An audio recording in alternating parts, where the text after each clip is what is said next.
అన్నయ్య ఏమిటిదంతా? ఏమిటి అపనిందా? నువ్వు ఇంకొకరి భార్యను తీసుకురావడేమిటి? ఇది నిజం కాదని వాళ్ళు వేస్తున్నది నింద అని చెప్పవయ్యా. I'm not answerable to anybody. Let them go to hell.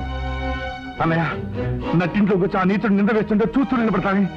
ఇది నిజం కాదని చెప్పనయ్యా, వాళ్ళ రక్తం కల చూస్తాను. వదినా నువ్వైనా చెప్పు. నేను గీత, వాళ్ళేం చెబుతారయ్యా సమాధానం? నేను చెప్పింది నిజం అని తప్పు చేసిన వాళ్ళిద్దరూ తల వంచుకుని మరీ సమాధానం ఇచ్చారు.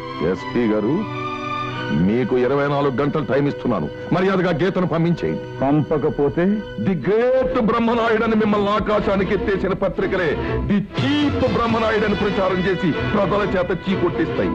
ఈ నగరంలో ఉన్న గోడలన్నీ నా సొంత డబ్బులతో రంగులు పులిమించి మీ అసలు రంగు బయట పెట్టిస్తాను.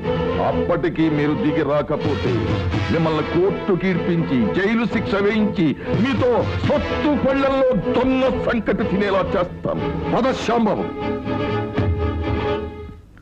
పంతులు గారు, లగ్న పత్రికలు రాయండి. ఆపండి.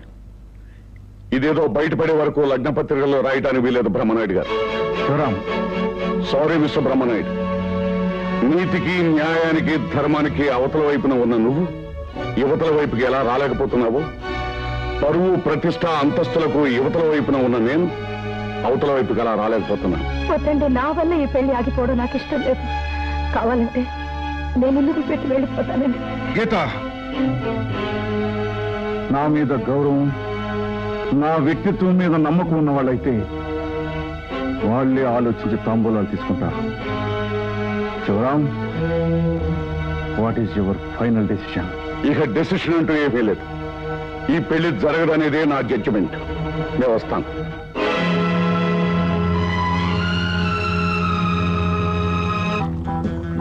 ఆనాడు సీతాదేవి లంకలో కాలు పెట్టింది, లంకకు చేటు తెచ్చింది. ఈనాడు నీ భార్య గీత బ్రహ్మనాయుడింటిలో కాలు పెట్టింది. కళకళలాడే ఆ కుటుంబం ఇక అష్ట కష్టాల పాలవుతుంది. అవును సార్, ఇంతకాలానికి గీత నాకు అంటపడింది, మనకి ఇలా ఉపయోగపడింది. Cheers. Cheers.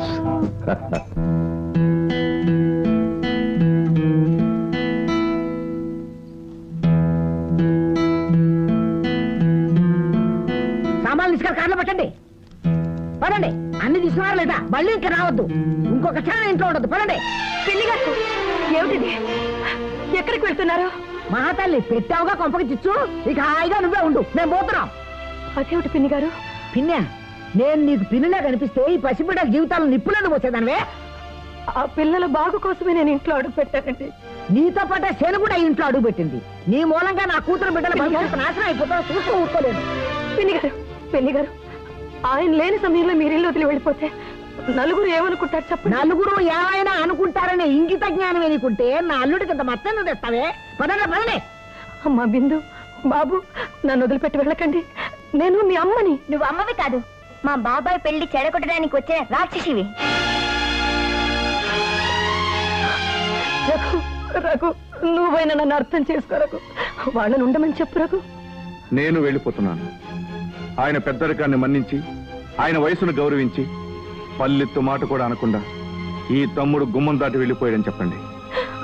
వద్దు బాబు, నీకు దండం పెడతాను. నన్ను ఇంట్లో ఒంటరిగా వదిలేసి వెళ్ళకండి. మీ అన్నయ్య ఇంటికి వచ్చి మా వాళ్ళు ఏరిని అడిగితే నేను ఆయనకి ఏం సమాధానం చెప్పను? మీరు తన వాళ్ళు అయిన తర్వాత మేము పరాయి వాళ్ళం అయ్యామని చెప్పండి. మీరు ఇంట్లో ఉన్నంత వరకు మేము ఎవరు ఈ గుమ్మలో అడుగు పెట్టమన్నామని కూడా చెప్పండి. పదండి. మళ్ళీ జనాలు గుమ్మలో పదండి. పిన్ని గారు, పిన్ని. నువ్వు తొందరపడ్డావేమో అని అనుకుంటున్నాను. లేదు రాధా, నాకంటే ముందు అన్నపూర్ణమ్మ గారు పిల్లలతో బయటకు వచ్చేయాలని నిశ్చయించుకున్నారు. కనీసం వాళ్ళ కోసమైనా నేను ఇల్లు విడిచి రాక తప్పలేదు. మరైతే ఏం చేయదలుచుకున్నావు? మీ నాన్నగారి ఆశీర్వాదంతో లాయర్గా ప్రాక్టీస్ పెడతాను. అన్నదమ్ముల మధ్య వచ్చిన కలతలకి కాలమే సమాధానం చెప్పే వరకు ఎదురు చూస్తాను. Wish you best of luck. Bindu, Hari, Raghu, Annapurnamma గారు.